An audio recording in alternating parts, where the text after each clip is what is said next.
Polres Subang masih bekerja keras untuk mengungkap misteri ibu dan anak yang meninggal dunia tidak wajar pada hari Rabu 18 Agustus 2021 di Kampung Ciseti, Desa Jalan Cagak, Kecamatan Jalan Cagak, Kabupaten Subang.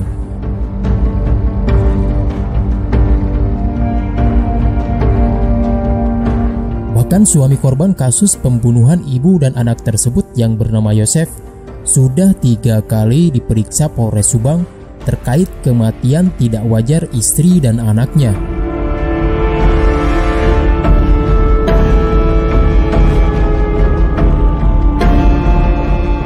Menghadapi kasus yang terus berkembang tersebut, Yosef pun ternyata menyewa jasa pengacara top dari Bandung bernama Rohman Hidayat untuk mendampingi dirinya selama penanganan kasus ini.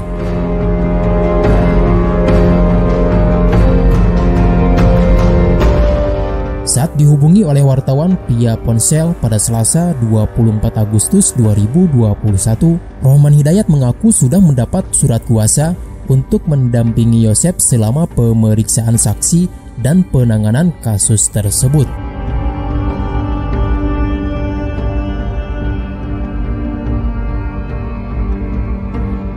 Saya kenal dengan kakaknya Pak Yosef dengan baik. Beliau meminta saya mendampingi Pak Yosef selama penanganan kasus ini. Hingga saat ini Pak Yosef masih berstatus sebagai saksi, sudah 3 kali diperiksa, dan terakhir pada Senin 23 Agustus 2021, kata pengacara Yosef.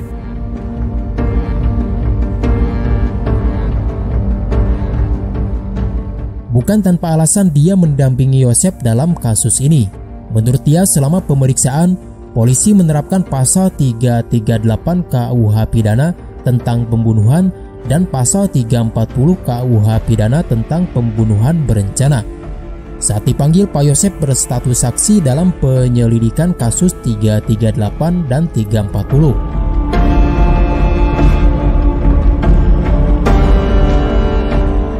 Penerapan pasal itu konsekuensinya sangat berat, jadi perlu pendampingan supaya proses penanganannya sesuai dengan aturan, ucap Rohman Hidayat.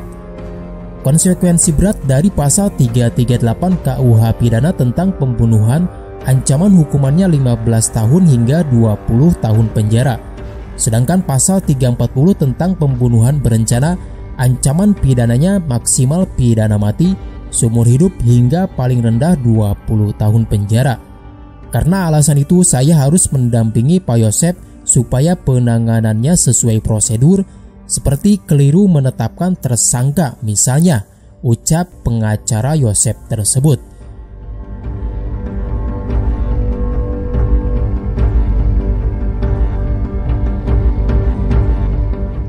Hingga saat ini, kata Rohman Hidayat, Polres Subang belum menetapkan tersangka. Terdapat sejumlah kendala menemukan pelaku. Selain dari bukti, polisi juga masih menunggu hasil tes DNA dan hasil olah TKP dari Inapis. Jadi kasus ini banyak blank spotnya, seperti CCTV di satu tempat utama tapi ternyata mati. Jadi untuk mengungkap pelaku kasus ini dibutuhkan penelitian ilmiah. Kita tunggu hasil tes DNA hingga hasil olah TKP Inapis yang mencari sidik jari di lokasi kejadian, kata Rohman Hidayat.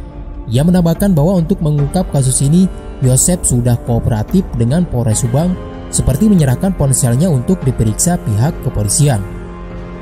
Ponselnya diambil oleh polisi untuk mendukung proses penyelidikan kasus ini. Yang pasti Pak Yosef sangat kooperatif. Dia merasa sangat terpukul atas kematian Ibu Tuti dan Amalia Mustika Ratu, kata